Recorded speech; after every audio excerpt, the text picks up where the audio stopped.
In this video, we'll be seeing about the voltage sources. Basically, there are two types of energy sources. One is the voltage source and then you have the current source. Okay. So, energy sources are classified as voltage source and current source. Next, these voltage and current source, these are further classified as ideal voltage source and ideal current source, then practical voltage source and practical current source. Now, let us see first the voltage source. Under voltage source, we'll see what is a ideal voltage source. So here ideal voltage source, here the energy source, it is the energy source which gives constant voltage. That is, the voltage will remain constant regardless of the current changes. So here you can say that it will give the constant voltage across its terminals irrespective of the current drawn through its terminals. Okay, it means the voltage remains same even if the current is increased or decreased. So there will be a constant voltage output and it maintains a steady state voltage despite of the load variations, and it is represented by a small circle with plus or minus sign, and it has zero internal resistance. It doesn't have any resistance. Okay, so it will not have any internal resistance which will affect the voltage stability. The ideal voltage source, it is represented by this symbol where you have a small circle with plus and minus sign, Vs. This is nothing but your ideal voltage source symbol. Now here across this voltage source we are connecting a load VL. So IL is the current which is flowing through the load. IL is nothing but the load current. Now the characteristics for such type of circuit is this. Here, as we have seen the definition for the ideal voltage source, whatever may be the current, the voltage remains same. That is, the voltage will remain constant. So as there is no internal resistance, here the source voltage will be equal to the load voltage. We will get a steady, that is constant voltage. Okay, so VL, that is VL is nothing but the load voltage and Vs is the source voltage. So irrespective of the current which is drawn across its terminals, you increase the current or you decrease the current, the source voltage and the load voltage will remain same. Okay, but practically it will not happen. Practically you will be having some internal resistance.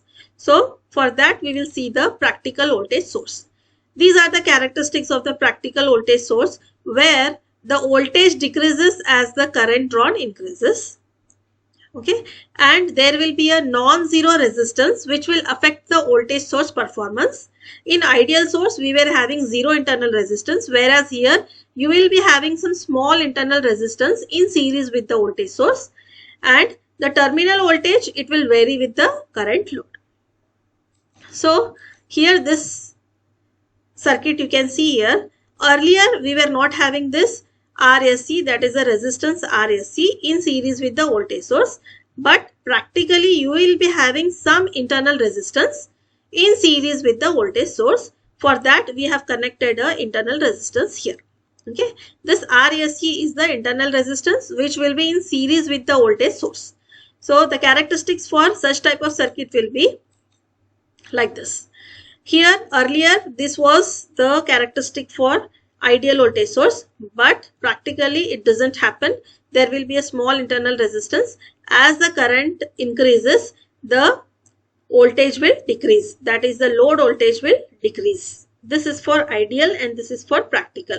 And when there is no load, at that time IL will be equal to 0 and V will be equal to Vs. That is, here Vs is nothing but the source voltage.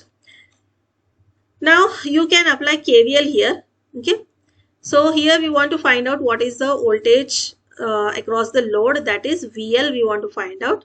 That can be written as, here there will be a voltage drop. So plus and a minus symbol will be there here, polarity. You can write it as minus RSC into IL, then plus Vs. Okay, we are going from minus to plus, so we'll write it as plus Vs. Now rearrange this and write it as Vs minus IL into RSE. Fine. And for ideal voltage source, always RSE will be equal to 0. Okay, but for practical voltage source, there will be some internal resistance, very small internal resistance RAC in series with the voltage source. Another type or one more classification of the voltage source is time invariant and time variant voltage source. First, we'll see what is time invariant voltage source.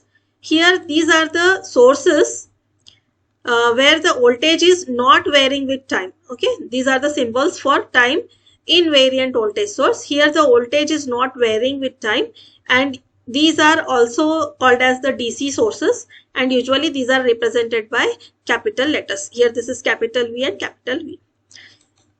Another type is time variant voltage source, which are represented by this symbol. Okay, here the voltage is varying with time, and these are called as AC sources, and these are usually represented by small letters. So this was about the voltage sources.